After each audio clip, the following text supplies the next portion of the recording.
Infoideas Radio tiene el agrado de presentar la tercera edición de La Radio y la Escuela, un libro nos une, con la colaboración de Inspección Departamental de Escuelas de La Valleja, Grupo Abejitas del Norte y conducción del maestro Julio Ibarra. Lectura de libros de autores nacionales y regionales. Un espacio que se emite en nuestra emisora en los horarios de 10 de la mañana y las 4 de la tarde. En la PPP, tanto por iPhone como por Android, de lunes a domingo. Los esperamos.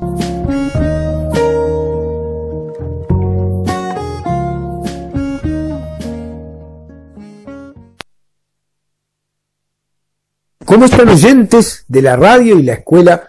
Un libro nos une. Qué gusto volvernos a reencontrar en este espacio, con las lecturas, con los comentarios y fundamentalmente con la reflexión permanente sobre los libros.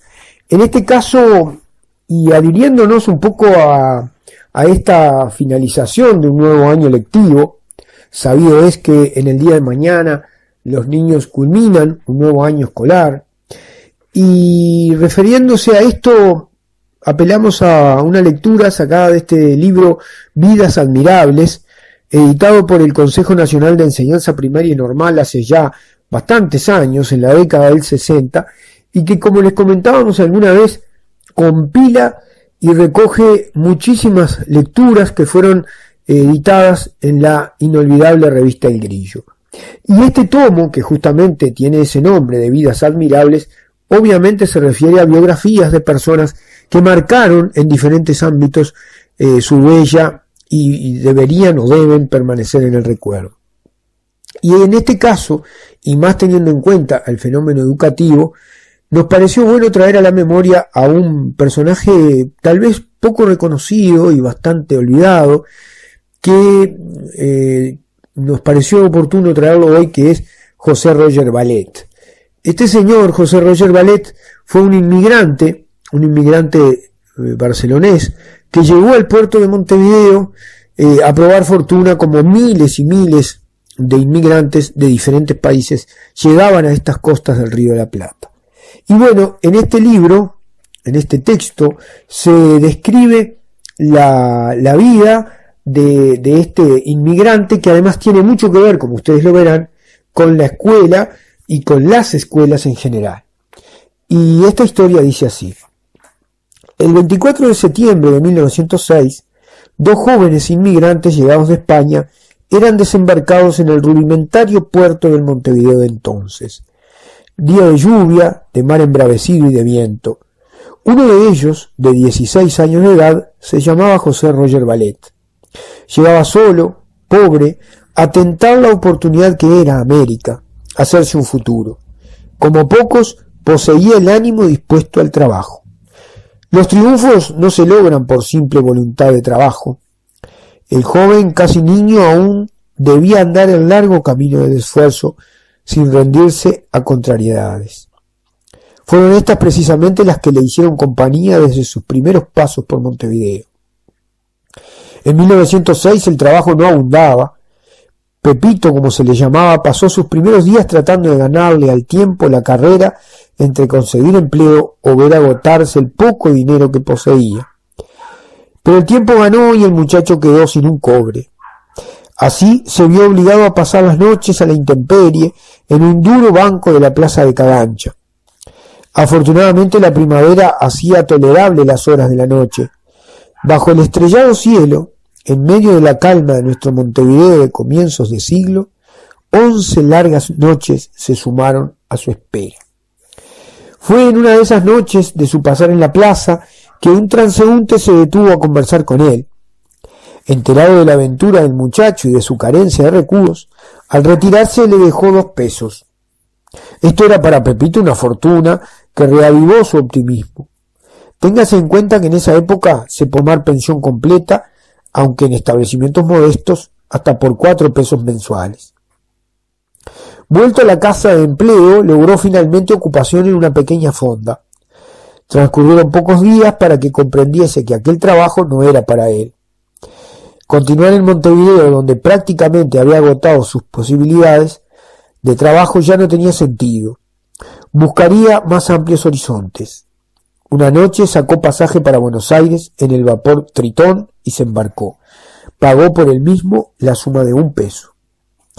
Allí el joven José obtuvo al menos cierta tranquilidad, ya que trabajaba por su propia comida y habitación. Poco más tarde logró que un cliente suyo lo tomase como cadete con una paga de 30 pesos al mes. 2 años más tarde era vendedor. Su trato diario con el público puso en evidencia las condiciones naturales de cordialidad y habilidad para atender las ventas. Resultado, el propietario de una casa del mismo ramo le ofrece encargarlo de una sucursal que tenía en la ciudad de Rosario, de Santa Fe, con un sueldo mayor. Cierto día, en una importante casa comercial de Bartolomé Mitre y Florida, en pleno centro de la capital argentina, se ofrece para trabajar. Sin otra recomendación que la de su presencia y su don de persuasión, lo aceptan. En año y medio fue ascendido y comenzó a progresar. En 1913 se entera de la venta de un negocio cuyos propietarios, ansiosos por quitárselo de encima, le ofrecían en 7.000 pesos. José ya en ese momento tenía algún dinero, pero no alcanzaba. Debía hacer una entrega de 2.000 pesos y el saldo en cuotas. Para completar la entrega inicial, fueron a parar al Banco Municipal de Préstamos de Buenos Aires, acompañando de otras cosas un reloj, los gemelos, su alfiler de corbata de oro. El joven era ya propietario de su negocio. Comenzó de inmediato a desarrollar el sistema combinado de trabajo, propaganda y actividad interrumpida que sería característica de su afán empresarial y de su ambiente comercial. El resultado fue sorpresivo. Aquel negocio que había vegetado por años bullía de compradores. En poco tiempo vendió hasta la mercadería que se consideraba invendible. Roger Ballet saldó su deuda y puso al comercio el nombre de Mundial Bazar. Año y medio más tarde lo vendió.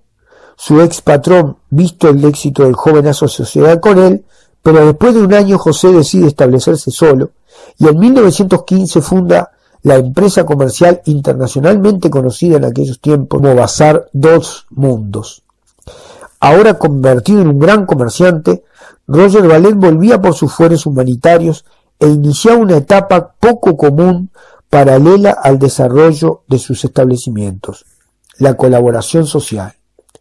Es así que el 12 de octubre de 1928 adquiere, por su exclusiva cuenta, la casa donde vivió y falleció en la ciudad de Cádiz, en España, el prócer argentino Bernardino Rivadavia, para donarla al pueblo de la nación argentina.